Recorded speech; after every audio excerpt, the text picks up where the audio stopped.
그러나 바울은 누가 봐도 사역의 목적이 무엇인지, 목표가 무엇인지를 확연하게 확인할 수 있도록, 투명하게 알 수 있도록 그렇게 사역을 했다는 것입니다. 그래서 오늘 10절 보시면 바울은 이렇게 말할 수 있었어요.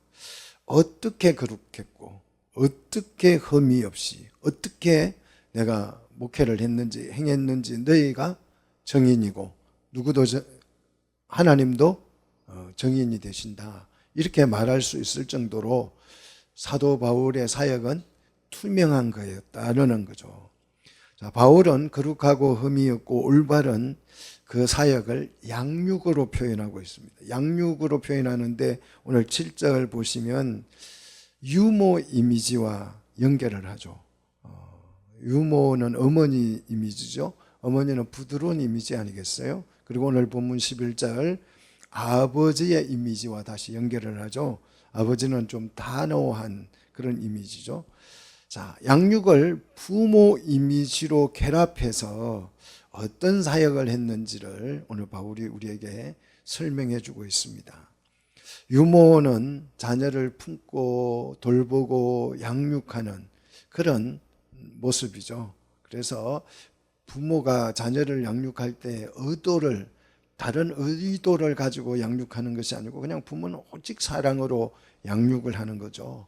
자녀를 키울 때 내 얘 키워가지고 돈 벌게 해서 내가 잘 먹고 잘 살아야 되겠다. 그런 의도를 가지고 양육을 하는 부모는 단 한 명도 세상에 없죠. 그리고 11절 아버지의 역할은 권면하고 위로하고 경계하는 것이다. 이것이 아버지의 또한 고유한 권한이라고 할 수 있죠. 그래서 11절 보시면 너희 각 사람에게 아버지가 그랬어요. 너희 각 사람에게 굉장히 중요한 표현입니다. 바울의 사역은 각 사람에게, 그러니까 단체로 모아놓고 성경 공부를 하거나 교육을 시킨 것이 아니고 각 사람에게, 그러니까 1대1 양육을 했다는 거죠. 자, 이것이 바울의 사역이에요. 한 개인을 향한 영적인, 인격적인 그런 돌봄, 이것이 바울의 목회적 돌봄이었다는 거죠. 그래서 이 한 생명이 천하보다 귀하다 할 때 이 한 영혼 한 영혼을 돌보는 이 바울의 모습 속에서 그 말씀의 의미가 우리가 깨달아지는 것이죠. 데살로니가에서 황제 숭배를 하는 자들의 사역은 개인은 별로 중요하게 여기지 않았죠. 황제를 숭배했던 사람들은 개인이 아니고 주로 이 사람들은 누구를 상대합니까? 군중을 상대로 하는 거죠. 군중들을 모아놓고 자신의 목적과 의도와 계획을 소개하고 강구하고 알리고 피하라는 역할을 했죠. 현재도 마찬가지입니다. 정치인들은 개인에게는 별로 관심이 없어요. 누가 많이 모였느냐, 어떤 사람들이 단체로 모여 있느냐, 그 사람들에게 관심을 갖는 것이 현재 정치인들의 의도이고 목적이기도 하죠. 왜 군중을 대상으로 하냐 그러면 그 군중은 힘이 되기 때문에 어느 나라, 어느 국가에서든지 사람이 모이면 그것이 힘으로 작동하기 때문에 이 황제를 숭배하는 자들은 군중을 대상으로 하는 거죠.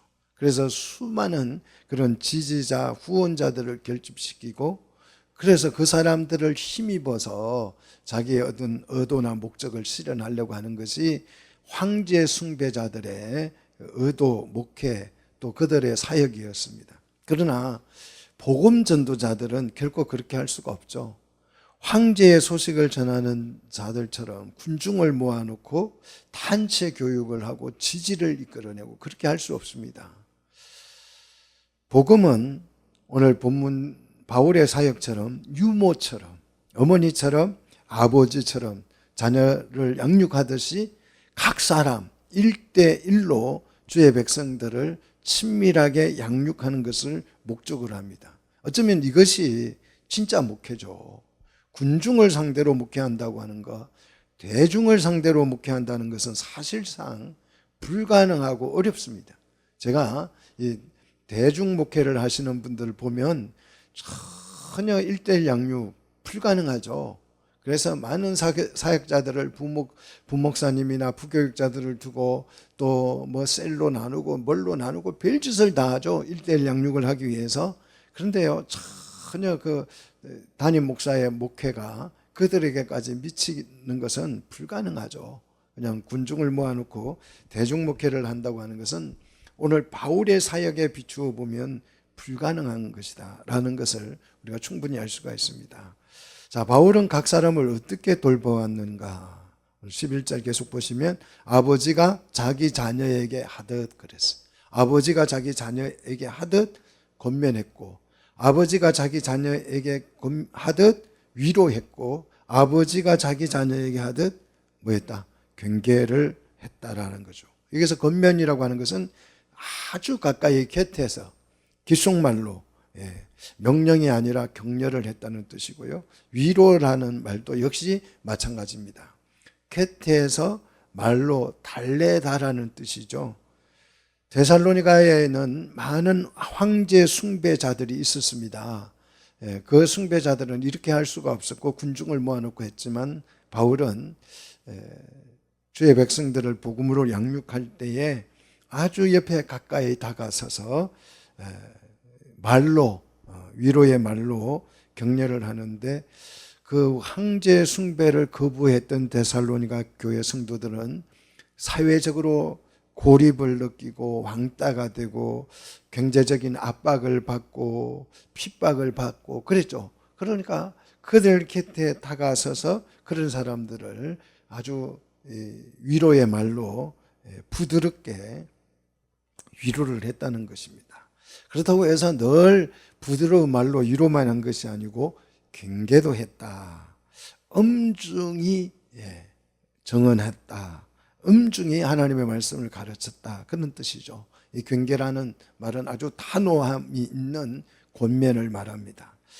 때로는 이 데살로니가 황제 숭배를 하면서 여러 가지 어려움을 당하면서 마음이 흔들릴 수 있죠. 사람이니까 너무 예수 믿는 일이 어렵다 보니까 힘들다 보니까 야, 이거 내가 이렇게 힘들게 예수를 믿을 필요가 있는가? 황제 숭배하면 모든 온갖 서비스들이 다 주어지고 선물들이 주어지고 그러는데 그냥 황제 숭배하고 내가 편하게 살면 되지 않을까?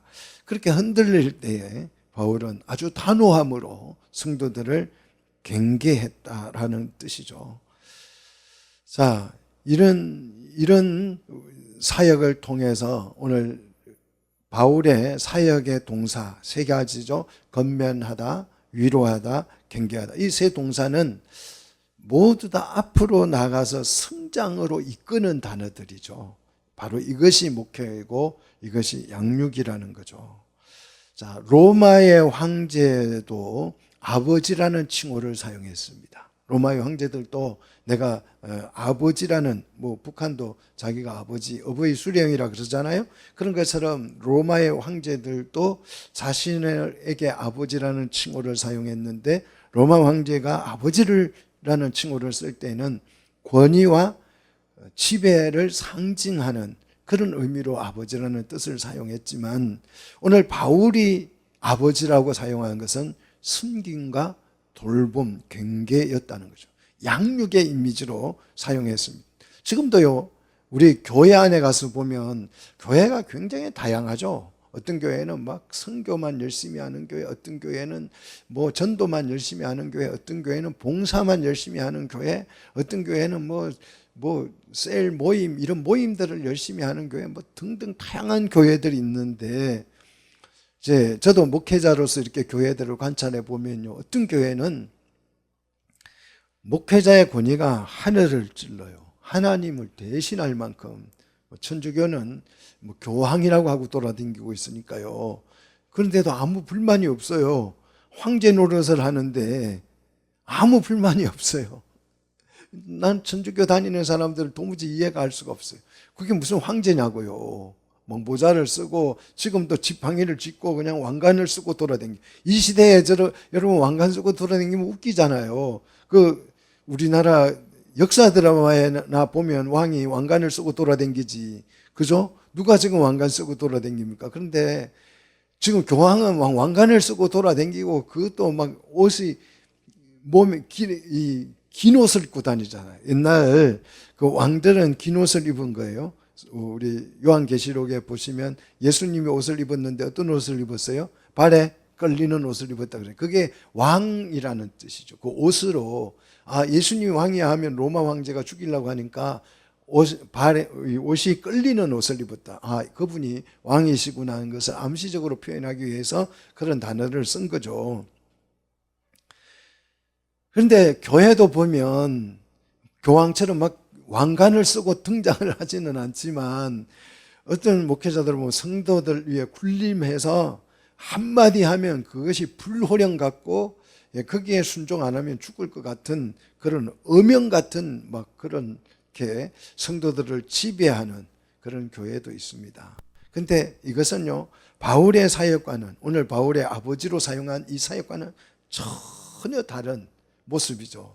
그래서 어찌 보면 그게 황제의 복음을 닮은 것이지 사도 바울이 전한 그 복음하고는 좀 거리가 멀지 않는가 그런 생각도 해봅니다. 가짜 복음일 수 있다는 거죠.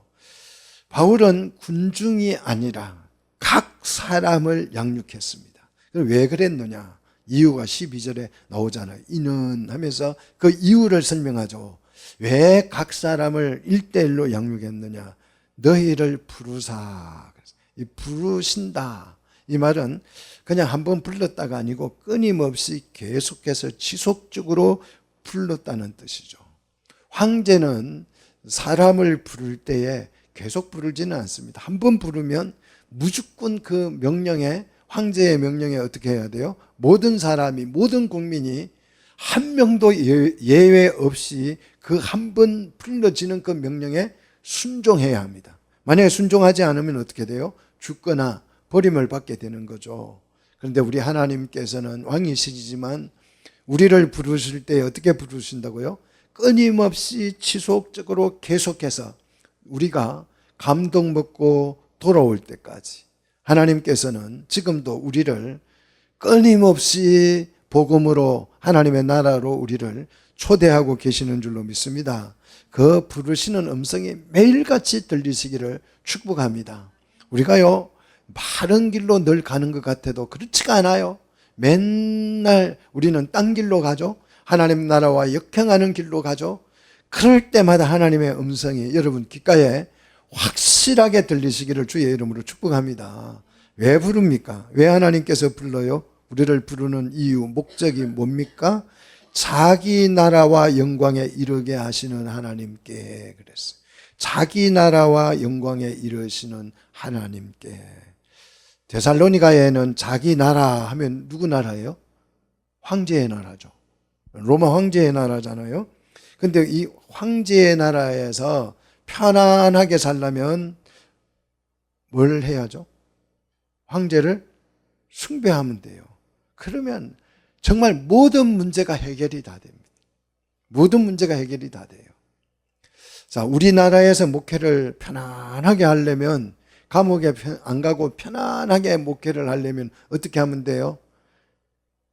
그냥 세상 나라가 하자는 대로 그냥 동성애 하자 그러면 옳소, 성평등 하자 그러면 옳소, 그냥 아무 말 안 하고 그냥 순종하면 돼요. 그 손현보 목사님 같은 분은 왜 감옥에 갔어요? 동성애 반대하다가. 그거 잘못됐다고 이야기하다가. 황제의 나라에서는 편안하게 살려면 황제를 그냥 숭배하면 돼요. 순종하면 돼요. 그를 추종하면 됩니다. 그러나 바울은 우리를 부르신 하나님의 나라가 있다는 거예요. 하나님의 나라.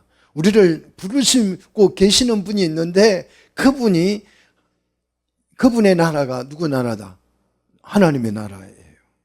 그러면 하나님의 나라로 부르시는 목적이 뭐냐? 세상 나라는 부르면 그를 사용하고 이용하고 그러기 위해서 부르지만 오늘 말씀을 보니까 그 나라와 영광에 이르게 하기 위함이다 그랬어요.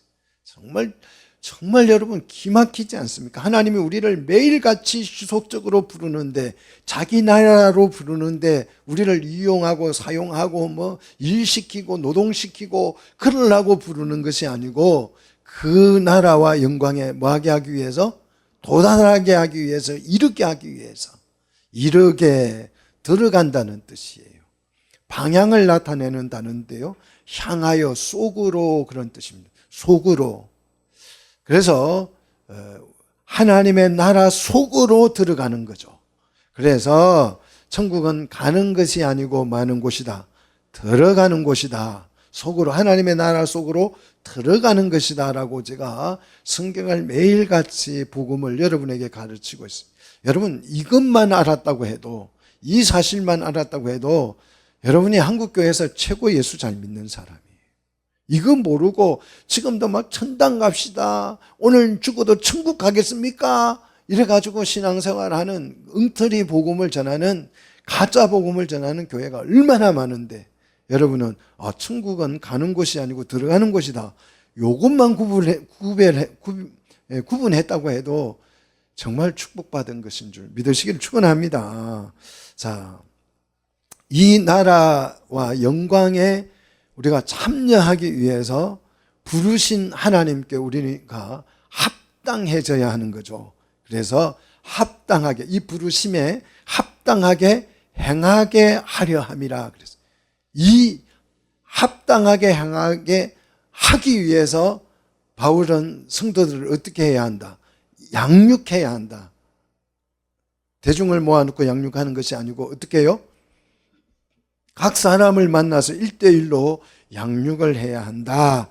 자, 그렇게 말하는, 합당하게, 가치에 걸맞게, 무게에 상응하는 그런 뜻인데요, 여러분 양팔 저울을 생각하면 맞습니다. 이 저울에 올려놓은 물건과 다른 편에 올려놓은 저울의 무게가 동일하면 그 양팔 저울은 균형을 이루는 거잖아요. 하나님께서 제시하는 기준과 내 삶의 기준이 일치할 때에 균형이 이루어지는 상태, 이것이 합당하게, 그런 뜻입니다. 황제의 나라에서는 황제의 마음에 들도록 살아가야 하듯이, 하나님의 나라와 그 영광에 참여하려고 하면 누구 마음에 들어야 돼요? 우리가 하나님 마음에 들어야 된다 이거죠. 당연한 거 아니겠습니까? 하나님께 합당한 사람이 되기 때문에 하나님께서 우리 이 사역자들을 통해서 우리를 뭐 하신다고요? 아버지가 자녀를 뭐 하듯이, 양육하듯이 위로하고 건면하고 경계하여서 양육을 해야 한다는 것을 지금 강조하고 있는 것이죠. 이것이 바울의 목회였습니다. 바울은 이렇게 목회를 했습니다. 그래서 사람은요, 하나님께서 자녀를 출산하는데 한꺼번에 생육하고 번성하는 게 목적이라면 그냥 한꺼번에 그 돼지들이 새끼를 놓으면 몇 마리 나요? 한 막 10마리, 12마리 막 이렇게 놓잖아요. 토끼들도 굉장히 새끼를 많이 놓습니다. 그죠? 그리고 바퀴벌레는 어마어마하게 새끼를, 알을 까죠. 그 물고기 뱃속에 들어서 알을 보면 어때요? 알이 뭐 수백 개가 넘죠. 예. 그러면 그 물고기가 새끼를 이렇게 알을 까놓은 거 보면요, 송사리들이 아주 새카매요. 올챙이 알을 한번, 여러분 올챙이 보셨어요? 개구리 알. 올챙이 알이 아니고 개구리 알이죠. 그 알을 보시면 막 그냥 어마어마하잖아요. 그렇게 출산하면 간단하잖아요. 그런데 왜 10달 걸려가지고 하나를 놓잖아요. 어쩌다가 쌍둥이도 나오기도 하지만 대부분 한 명을 낳아요. 그게 뭡니까? 양육을 1대1로 하라는 거, 제대로 하라는 거죠. 하나님께 합당한, 하나님의 나라와 영광에 참여하기에 하나님께 합당한 사람으로 양육하게 하기 위해서 하나님은 자녀를 몇 명씩 놓게 했다. 예, 막 세트로 놓게 한 것이 아니고, 한 타스씩 한꺼번에 놓게 한 것이 아니고 한 명씩 낳게 해서 양육하게 했다는 거죠. 하나님께서 우리를 부르셔서 합당한 사람을 양육하게 하기 위해서 목회도 1대1 목회를 바울을 통해서 하도록 했다는 것입니다. 자, 이렇게 이제 데살로니가 성도들이 바울에게 1대1 양육을 받았는데, 이 양육을 받을 때의 데살로니가 교회 성도들의 태도가 굉장히 중요하죠. 어떤 태도로 그러면, 바울은 이렇게 1대1로 정말 하나님의 말씀으로 부모가 어머니가 양육하듯이, 아버지가 양육하듯이 바울이 성도들을 1대1로 하나님의 말씀으로 양육을 했는데, 그러면 양육을 받는 이 데살로니가 성도들은 어떤 태도로 말씀을 양육받았는가? 그것이 오늘 13절에 소개되고 있습니다. 자, 13절 보시면, 자, 이 데살로니가 교회 성도들이, 오늘 우리가 1장에서 데살로니가 교회 성도들의 신앙은 믿음의 역사와 사랑의 수고와, 정신없지요. 사랑의 수고와 소망의 인내, 이 세 가지로 얼마나 신앙생활을 잘했다 칭찬을 바울이 엄청나게 하고 있잖아요. 그 칭찬 받을 수 있을 만큼 믿음이 정말 훌륭하게 잘할 수 있었던 그 비결이 오늘 13절이에요. 자, 13절 보십시오. 자, 13절 보시면 바울의 이 말씀으로 양육할 때에 데살로니가 성도들이 어떤 태도로 하나님의 말씀을 배웠는지를 13절이 소개하는데, 그들은 바울이 말씀을 가르칠 때 사람의 말로 받지 아니하고 무엇으로 받았다고요? 하나님의 말씀으로 받아들였다는 것이 정말 중요한 거예요. 어떤 성도들은 아무리 하나님의 말씀을 설명해도 사람의 말로 받아. 오늘 목사님 설교 잘했네, 은혜 되네. 사람의 말로, 하나님의 말씀으로 받아들이지 못하는 거죠. 그런데 어떤 사람들은 좀 어눌하고 부족해도 하나님의 말씀을 사람의 말로 받는 것이 아니고 하나님의 말씀으로 받아들이죠. 오늘 10절 보시면 이렇게 하나님의 말씀으로 받아들인 이유, 외적인 이유가 10절이죠. 바울이 그 전달하는 그 사역자들이 거룩하고 옳고 흠이 없이 전했기 때문에, 정말 훌륭한 스승이 전하기 때문에 그걸 하나님의 말씀으로 받았고, 내적 이유가 오늘 12절이죠. 하나님의 부르심이죠. 이것이 하나님이 나를 부르는 음성이야, 이렇게 생각했기 때문에 끊임없이 나를 부르시는 하나님의 음성으로 그걸 들었기 때문에 데살로니가 성도들은 하나님의 말씀을 받을 때 뭘로 받아들였다? 사람의 말이 아니고 하나님의 말씀으로 받았다는 거죠. 13절을 여러분 보시면 하나님의 말씀을 받을 때는 이 건네받다, 외적 수납 행위죠. 그것대로 하나님 말씀을 주니까 손으로 받는 것을 의미합니다. 이 단어가 받을 때는 그리고 하나님의 말씀으로 받음이니 할 때 이 동사는 받아들이다는 뜻이, 내적 수납을 의미하죠. 그러니까 하나님의 말씀을 들을 때는 귀로 듣는 거죠. 그냥 귀로 수납을 하는 것이고, 그 귀로 수납을 하는 이 귀로 비록 말씀을 듣지만 그 말씀을 내 마음에 받아들일 때는 내적 수납, 하나님의 말씀으로 받아들였다는 거죠. 그래서 이게 영적 원리입니다. 우리가 귀로 듣는 것은 그냥 외적 수납을 하는 거예요. 지금 여러분 하나님 말씀 들리시죠? 막 졸면서도 들리시고 자면서도 들리고, 아무튼 제가 크게 얘기하니까 들려요. 그러나 이게 내 마음속에 들어올 때는 뭐로 들려져야 돼요? 하나님의 말씀으로 들려져야 한다. 말씀으로. 그래서 바울은 감사하다는 거예요. 하나님 사람의 말로 받지 아니하고 하나님의 말씀으로 받아들여주는 이 데살로니가 교회 성도들이 너무 고맙다는 거죠. 자, 목회자들이 설교하는데 사람의 말로 받아들여요. 그러니까 이제 평가가 되는 거잖아요. 잘한다, 못한다, 왜 그렇게 하냐, 저렇게 하냐.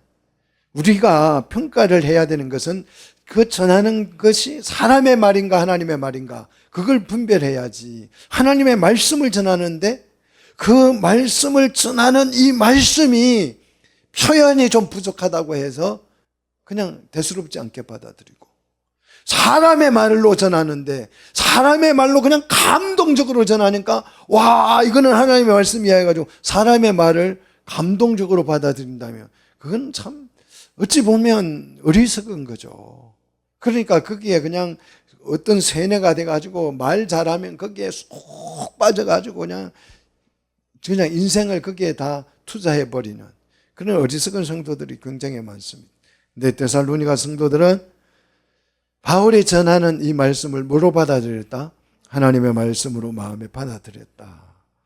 그러니까 정보 수집을 한 것이 아니고 내 영혼에 하나님의 말씀으로 받아들였다는 거죠. 그래서 바울은 너무 감사하다, 이렇게 오늘 13절에서 표현하고 있습니다. 말씀을 여러분 정보로만 받아들이지 마시고 하나님의 말씀으로 받아들이게 되기를 주의 이름으로 축복합니다. 여러분 신앙생활 아무리 오래 해도요, 하나님의 말씀으로 받지 못하면 성장이 일어나지가 않아요. 영적인 성장이 절대 일어나지 않습니다. 하나님의 말씀으로 내적 수납을 하게 되면 이 말씀이 어떤 일이 일어나요? 내 속에서. 자, 13절 끝에 보니까 이 말씀이 또한 너희 믿는 자 가운데서 뭐 한다고요? 역사를 한다는 거예요. 하나님의 말씀으로 받아들였더니 그 말씀이 내 믿는 자 속에 들어와 가지고, 믿는 자 가운데 그 사람들 속에 들어와 가지고 뭐 한다? 역사를 하더라. 믿는 자 가운데, 우리 가운데 하나님의 말씀이 들어와 가지고, 그러니까 지금 우리 사이에 하나님의 말씀이 막 작용이 일어나야 될 줄로 믿습니다. 말씀의 역사가 우리 가운데 일어나야 해요. 근데 되게 보면 그냥 하나님의 말씀을 그냥 우리가 정보로 받기 때문에 그냥 듣고 가면 그만이에요. 그런데 그래서 우리 사이에서 이 하나님의 말씀의 역사가 없어요. 여러분, 우리 이 적은 무리지만 우리 가운데 하나님의 말씀이 투하되어서 말씀의 역사가 우리 상호 간에 막 일어나기를 주의 이름으로 축복합니다. 자, 이것이 말씀이 사역을 시작한다는 거예요.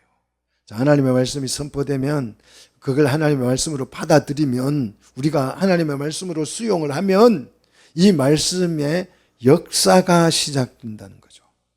그래서 사람이 사역을 하는 것 같아도요, 사람이 사역하는 것이 아니고 하나님의 말씀이 내 안에서 일하기 시작할 줄로 믿습니다. 그래서 놀라운, 이렇게 말씀이 역사를 하면 놀라운 성장을 우리가 경험하게 됩니다. 제가 목회를 하면서 기대하는 것도 말씀 사역입니다. 말씀이 우리 가운데 오셔서 말씀이 역사해 주기를 원합니다. 그래서 설교를 하기 전에 반드시 제가 빼지 않고 기도하는 게 하나님의 말씀이 오늘 이곳에서 역사하기를 원합니다. 저는 반드시 그 기도를 하고 설교를 시작합니다. 사랑하는 성도 여러분, 우리 가운데 하나님의 말씀이 오늘 또 역사하기를 축복합니다. 우리가 하나님의 말씀을 뭐로 받아들이는 거예요? 하나님의 말씀으로 사람의 말로 받아들이면 아무 의미가 없습니다. 오늘 말씀이 우리 가운데 와서 역사하기를 원합니다. 자, 말씀을 내적으로 수납한 결과 14절. 자, 14절 보니까 예수 그리스도 예수 안에서 유대에 있는 하나님의 교회들을 본받는 자가 됐다. 누가요? 데살로니가 교회가 하나님의 말씀을 받아들였더니 데살로니가 교회도 유대에 있는 예루살렘에 있는 그 교회와 비슷해졌다. 같은 결과가 나왔다. 그런 뜻이에요. 자, 뭘 본받느냐 하면 재밌게도 본받는다는 이 표현이 같아졌다라는 뜻인데 뭐냐? 이 본받은 게 뭐냐? 고난입니다. 고난. 유대에 있는 하나님의 교회들이 유대에 있는 그 동족들에게 뭘 당했어요? 고난을 핍박을 당했습니다. 데살로니가 교회도 마찬가지지요. 데살로니가 교회도 하나님의 복음을, 하나님의 말씀을 받아들였더니 로마 황제로부터 또 동족들로부터 뭘 당했어요? 고난을 당하게 됐다는 것이죠. 여러분이 하나님의 말씀을 우리 교회가 받아들인다면 세상으로부터 미움을 받게 되는 것입니다. 우리는 세상과 같은 얘기를 하는 사람이 아니고 다른 얘기를 하는 사람들이에요. 하나님의 말씀을 받았는데 고난이 없다. 그거는 이상한 것입니다. 정말 이상한 일이에요. 내가 하나님의 말씀을 받아들였는데 아무런 고난도 없고 핍박도 없고 세상과 충돌도 일어나지 않아요. 갈등도 생기지 않아요. 그러면 그게 이상한 거예요. 내가 이상하든지 말씀이 하나님 말씀이 아니든지 둘 중에 하나예요. 하나님의 말씀은 내 속에 들어오면 갈등을 일으키고 충돌을 하고 외적인 핍박과 고난이 오고 이 현상이 일어나야 지극히 당연한 것입니다. 우리 이장로님도 하나님의 말씀을 받아들였다가 어떻게 됐어요? 정의당에서 쫓겨났어요. 추방당했습니다. 밀려난 거죠. 예. 이런 일이 일어나야 되죠. 우리 박 장로님도 오늘 말씀하는데 참 민주당만 찍다가 여기 왔더니 얼마나 주변의 사람들의 눈총이 말하지 않아도 마음에 불편함이 있는 거죠. 사랑하는 성도 여러분, 황제의 도시에서 세상 나라에서 고난을 받는 것은 믿음의 수치입니다. 믿음의 수치입니다. 수치. 내 믿음의 계기판이에요. 믿음이 정말 잘하고 있는 그 어떤 수치가 되는 거죠. 그런데 아무런 고난이 없다. 나 예수를 믿고 교회를 다니고 막 교회를 가는데도 아무 말 하지 않는다. 그는 비정상입니다. 비정상이에요. 세상에서 아무 말을 안 하고 예수를 믿고 회사를 다니는데도 회사와 아무런 충돌이 일어나지 않아요. 그건 비정상이죠. 충돌이, 갈등이 일어나는 것이 정상이어야 합니다. 자, 왜 하나님의 말씀을 받으면 고난이 오느냐? 자, 15절. 그 고난이 오는 이유가 네 가지죠. 첫째는 주 예수와 선지자들을 어떻게 했어요? 그들이 죽였죠, 세상이. 그리고 두 번째는 그리스도인을 추방했죠, 쫓아냈고. 세 번째는 하나님을 그들이 기쁘게 하지 않기 때문이죠. 그래서 모든 사람의 뭐가 돼요? 대적이 되는 거죠. 하나님을 기쁘시게 하지 않는 사람들이 모든 사람의 대적이 된다. 예수 믿는 사람이 대적이 되는 것이 아니고 하나님을 기쁘시게 하지 않고, 그러니까 예수와 선지자를 죽이고 그리스도를 추방시키고 하나님을 기쁘시게 하지 않는 사람들은 모든 사람들의 타겟 표적이 된다. 그런 뜻이죠. 자, 여러분 가만히 보십시오. 이게요, 사실이에요. 자, 유대인들이 세상 사람들의 타겟이 됐어요. 세상 모든 사람들은 유대인들을 좋아한다, 싫어한다? 싫어해요. 진짜 싫어합니다. 왜 싫어하느냐? 그들이 하나님을 기쁘시게 하지 않고 예수와 선지자들을 죽였기 때문이죠. 더 나아가서 자, 이방인들의 구원을 이들이 뭐 했어요? 해방했다는 거죠. 해방. 이방인들의 구원을 금지했다. 해방했다는 거죠. 그래서 이 유대인들이 자기 죄를 항상 16절에 보니까 어떻게 했어요? 자기 죄를 항상 채우게 됐다는 거예요.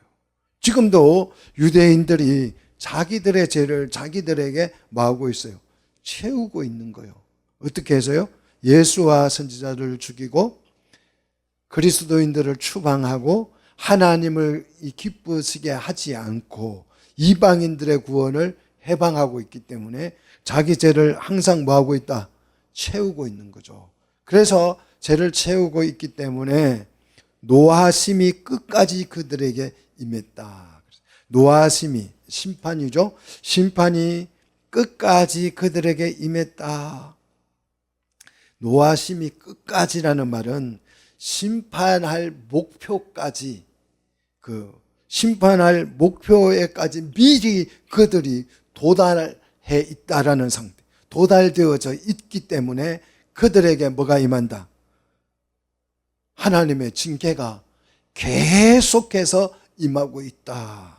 그렇게 심판의 계속성을 지금 표현하고 있죠. 그들이 항상 죄를 채우고 있기 때문에, 항상 16절에 항상 죄를 심판할 목표치까지 채우고 있기 때문에 지금도 심판이 어떻게 하고 있다? 그들에게 주어지고 있다. 임하고 있다. 그러니까 이 사람들은 지금까지 계속 심판을 당하고 있는 거예요. 하나님의 진노를 받고 있는 거죠. 그러니까 자고 일어나면 뭐 해야 돼요? 이 사람은 전쟁해야 돼요. 하마스가 공격하고 또 뭐가 공격하고 해서 계속해서 공격하는데, 세상 기준으로 여러분 유대인들을 보면 그렇게 나쁜 사람들이 아니에요. 여러분 세상 기준으로 봤을 때에, 윤리나 도덕적인 기준으로 봤을 때에 세상 유대인들이 세상 사람들로부터 미움을 받을 만한 일을 하지 않죠. 오히려 어쩌면 칭송받을 대상이에요. 노벨상 기준으로 보면 유대인들이 물리학 도백상을 받아서 인류에 끼친 영향이, 유익한 영향이 엄청나요. 엄청납니다. 지금 SNS 해가지고 여러분 즐기잖아요. 그거 다 누가 개발한 거예요?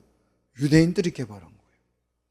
이런 뉴스나 이런 거 여러분 보고, 이런 거 다 미디어 이런 거 다 유대인들이 개발한 거예요. 대부분 보면 여러분이 혜택을 누리는 것들 보면 거의 다 유대인들의 도움을 받은 것입니다. 그런데 희한하게 이 유대인들이 전 세계인의 타겟이 되고 있어요. 자, 한번 보십시오. 하마스가 그냥 초막절에 그냥 급습을 해가지고 유대인들을 수백 명을 죽여버렸어요. 그래서 이스라엘이 열받아가지고 보복을 했어요. 그 누구를 미워해요? 유대인들을 밉대요. 잘못한 거는 그 하마스가 잘못했는데 욕은 누가 얻어먹어요? 유대인들이. 웃기잖아요. 이들이 지금 오늘 이 16절 말씀이 지금 현재 진행해요. 그들이 항상 예수 그리스도와 선지자들을 죽이고 그리스도인들을 내쫓고 하나님을 기쁘시게 하지 않고 이방인들의 구원을 해방하고 있기 때문에, 그들이 죄를 항상 채우고 있기 때문에 그들에게 심판이 항상 지금도 현재 진행형으로 진행되어지고 있다. 그렇게 오늘 바울이 밝히고 있죠. 이게요, 세상 기준으로 보면 설명할 수 없는 거지만 영적인 기준으로 보니까 이게 다 설명이 되는 거죠. 자, 하나님의 구원 계획과 사역과 유대인들이 충돌하기 때문에 이런 현상이 일어나는 거죠. 이게 영적인 구조입니다. 자, 17절 보면 이제 바울이 데살로니가를 밤에 몰래 떠났다 그랬죠. 야반 도주를 했다 그랬죠. 그 야반 도주가 아니고 17절에 보니까 이제 해명을 합니다. 설명합니다. 내가 잠시 떠난 것은, 그래, 잠시 떠난 것이다. 잠시 떠났으니까 들어오겠다는 말이잖아요. 그죠? 잠시 떠난 것은 이 아포르파니조라는 단어인데요. 부모를 잃어버리다, 고아가 되다라는 단어예요. 잠시 떠났다는 말은 바울이 고난이 두려워서, 황제의 핍박이 무서워서 데살로니가를 도망친 것이 아니라, 데살로니가 성도들을 버려두고 고아처럼 내버려두고 떠나게 된 것은 바울이 이 데살로니가 성도들과 강제 분리를 당한 것이다. 부모가 죽음으로써 고아가 강제로 되는 거잖아요. 그죠? 그런 것처럼 이제 분리가 되어서 유대인들의 핍박에 의해서 강제 분리된 것이다. 그래서 데살로니가 성도들을 너무 보고 싶어서 데살로니가 교회로 돌아올 시도를 몇 번을 했지만 그것이 성사되지 못했다. 왜요? 18절에 누가 막았어요? 사탄이 막아서 데살로니가로 돌아올 수 없었다라는 거죠. 자, 어떻게 이 사단이 바울이 데살로니가 교회로 돌아오는 것을 해방했느냐 그러면, 자, 사도행전 17장 9절에 나오죠. 사도행전 17장 9절에 보시면 이 사도 바울을 반대하는 자들이 야손에게 보석금을 받고 이제 보석금을 받고 바울을 내쫓고 바울의 기환을 해방했다는 내용이 소개되고 있죠. 5절을 보시면, 자, 사도행전 7장 17장 5절을 보시면, 자, 누가 이 일을 했냐 그러면 불량배자들을 데리고 와서 행패를 놓고 겁박을 했다는 거죠. 사단이 이렇게 해방을 놨다는 것입니다. 그럼에도 바울은 이렇게 말합니다. 내 소망과 기쁨과 자랑의 멜루가는 황제가 주는 화환 멜루간이나 월계간이 아니고 19절 뭐다? 그가 강림하실 때, 그는 누구죠? 누구일까요? 그는 예수님이시죠. 예수님이 강림하실 때 우리 주 예수 앞에서 너희가 나의 소망이고 나의 기쁨이고 내 자랑의 멜루간이 아니냐. 언제요? 그리스도께서 강림하실 때에. 자, 이 강림이라는 파루시아라는 단어는요, 왕이나 황제 통치자가 우리 동네에 온다 할 때 쓰는 단어예요. 황제가 우리 마을에 온대. 이게 강림이에요. 이 파루시아라는 단어인데, 오늘 이 파루시아라는 단어를 바울은 누구에게 붙였습니까? 예수님에게 붙이고 있죠. 예수님이 나의 황제다 이거죠. 예수님만이 나의 통치자가 되셔서 다시 우리에게 오신다. 지금 이 파루시아라는 단어, 강림이라는 단어를 바울은 예수님께 붙이고 있습니다. 그리스도는 하나님의 나라를 통치하기 위해서, 우리를 통치하기 위해서 다시 강림하실 줄로 믿습니다. 바로 그때가 우리 주 예수 앞에서 20절 너희는 우리의 뭐다? 영광이요 기쁨이 된다는 거죠. 바울의 상급은 다이아몬드나 좋은 집이나 뭐 그런 게 아니에요. 그런 게 아닙니다. 가끔 우리가 교회에서 간증 들어보면 하나님의 나라에 천국에 가봤더니 내 집이 그냥 평수가 옆집에 있는 김 목사 집보다 더 크더라. 그런 얘기를 그냥 아주 양심에 가책도 없이 그냥 편안하게 해요. 그러면 교인들이 또 눈이 커져가지고 내가 저기 가서는, 내가 여기서는 이렇게 초라하게 살아도 두고 보자. 내가 저기 가서는 50평 사는 이 집사보다 더 잘 살 거야. 한번 봐. 두고 보라지.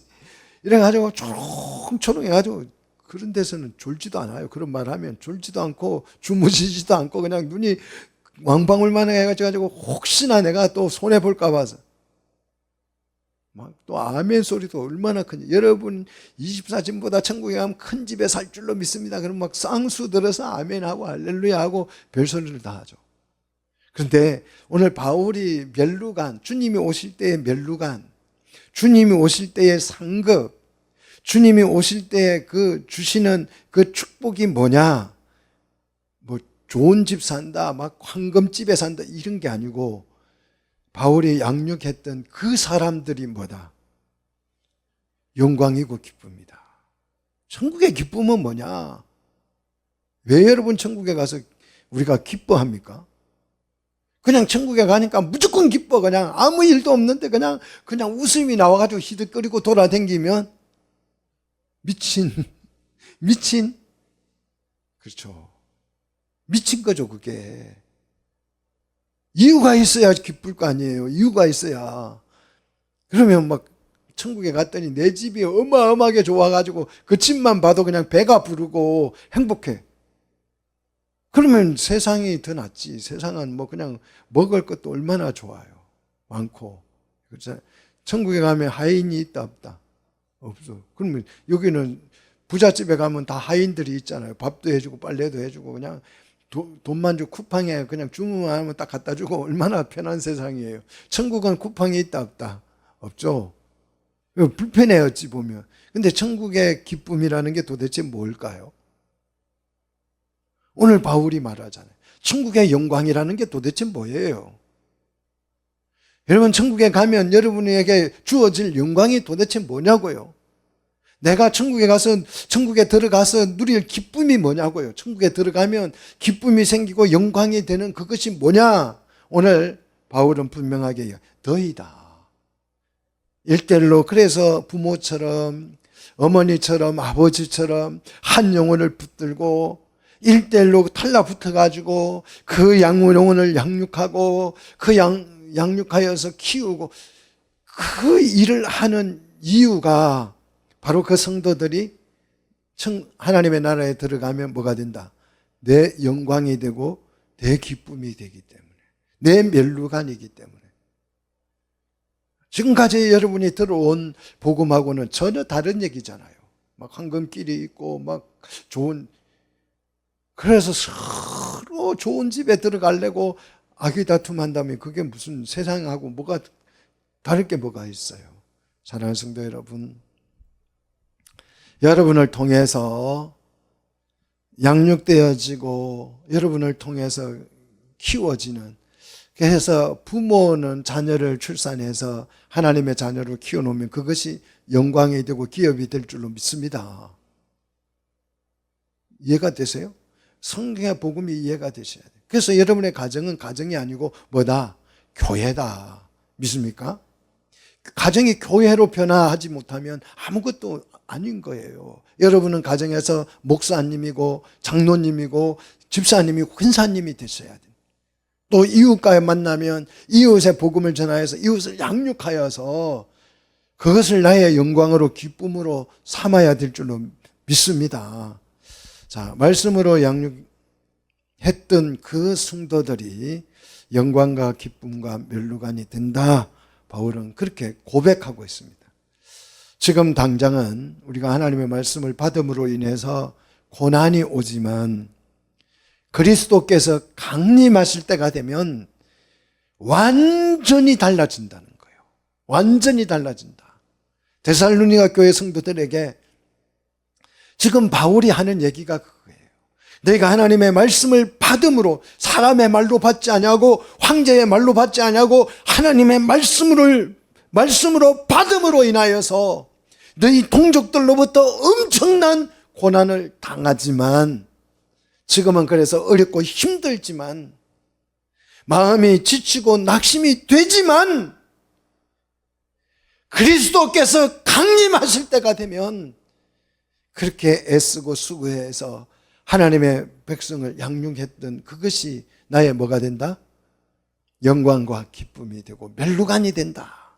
요 얘기를 우리에게 지금 들려주고 있습니다. 우리 그때를 바라보고 정말 하나님의 말씀을 붙들고 이 말씀을 하나님의 말씀으로 받고 양육되어져서 또 다른 사람들을 양육해서 영광과 기쁨을, 멸루관을 얻게 되는 우리 성도들이 되시기를 주의 이름으로 축복합니다.